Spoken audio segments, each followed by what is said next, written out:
সাংঘর্ষিক রাজনীতি থেকে বেরিয়ে আসতে হবে, মব কালচার থেকে বেরিয়ে আসতে হবে। আমি বলছি এটা হতে হবে। যারা বলবে, আচরণ করবে, তারা শেখ হাসিনার সাথে তাদের কোনো ব্যবধান নেই। কিন্তু একটা শেখ হাসিনা কিন্তু চলে গেছে, সে কিন্তু ক্ষুদ্র ক্ষুদ্র স্বৈরাচার রেখে গেছে আমাদের মধ্যে, সে ক্ষুদ্র ক্ষুদ্র ফ্যাসিস্ট রেখে গেছে আমাদের মধ্যে। আপনি দেখবেন আচার আচরণে, কথাবার্তার মধ্যে দেখবেন এটা হতে হবে, এটা দিতে হবে। এটা না দিলে আমরা নাই, ওটা না দিলে আমরা নাই।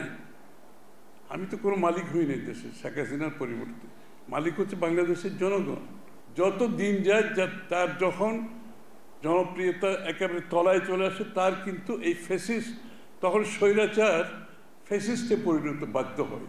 কারণ তাকে ওখানে থাকতে হলে সব অধিকার একটার পর একটা কেড়ে নেওয়া ছাড়া তার ওখানে থাকার কোনো সুযোগ নেই। তখন সে এমন জায়গায় যায়, তখন গুম খুন, হত্যা, মিথ্যা মামলা, জেলখানায় মৃত্যু, পুলিশের হেফাজতে মৃত্যু, আপনার এগুলো তার জন্য কোনো ব্যাপারই না। কারণ এগুলো ক্রমান্বয়ে সেই জায়গায় চলে যায়। তো বাংলাদেশটা সেই জায়গায় চলে গিয়েছিল, এবং এত লোকের স্যাক্রিফাইসের পর একটা জায়গায় যখন আমরা লাস্ট মুভমেন্টে 36 দিনে যখন পতন ঘটে, এটা অনিবার্য ছিল। স্বৈরাচারেরও একটা এক্সপায়ারি ডেট আছে, কারণ সে এগুলো করতে করতে একটা পর্যায়ে তার লোকগুলো, এটার ক্যাপাসিটি ওদের কমে আসে আস্তে আস্তে। এবং জনগণের সবার তো, এটা বাংলাদেশ তো সবার দেশ, সে বাইরে থেকে তার বউর প্রশ্নের সম্মুখীন হয়, আত্মীয় স্বজনের সামনে প্রশ্নের সম্মুখীন হয়, তোমরা আর কত মানুষ মারবে, আর কত লোককে জেলে দেবে।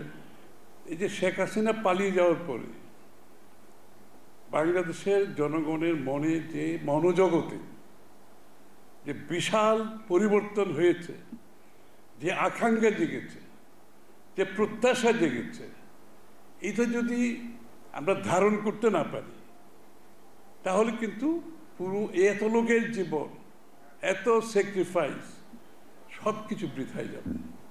যে মনোজগতে যে পরিবর্তন, যে প্রত্যাশা, যে আকাঙ্ক্ষা জেগেছে, এটা আমাদেরকে ধারণ করতে হবে। রাজনীতিবিদদের ধারণ করতে হবে, রাজনৈতিক দলকে ধারণ করতে হবে। যারা ধারণ করতে পারবে না, তাদের কোনো রাজনৈতিক ভবিষ্যৎ নাই। আমি পরিষ্কারভাবে বলছি।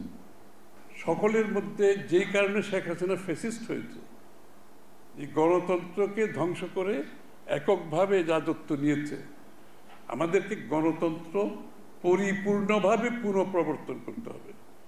আমি যখন শব্দটা ইউজ করছি পরিপূর্ণভাবে, আধা গণতন্ত্র না, 3/4 গণতন্ত্র, পরিপূর্ণভাবে গণতন্ত্র আমাদেরকে প্রবর্তন করতে হবে।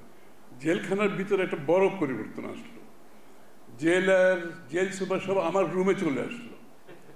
তখন মনে হলো আমি জেলখানার মালিক হয়ে গেছি, ওরা প্রিজনার হয়ে গেছে।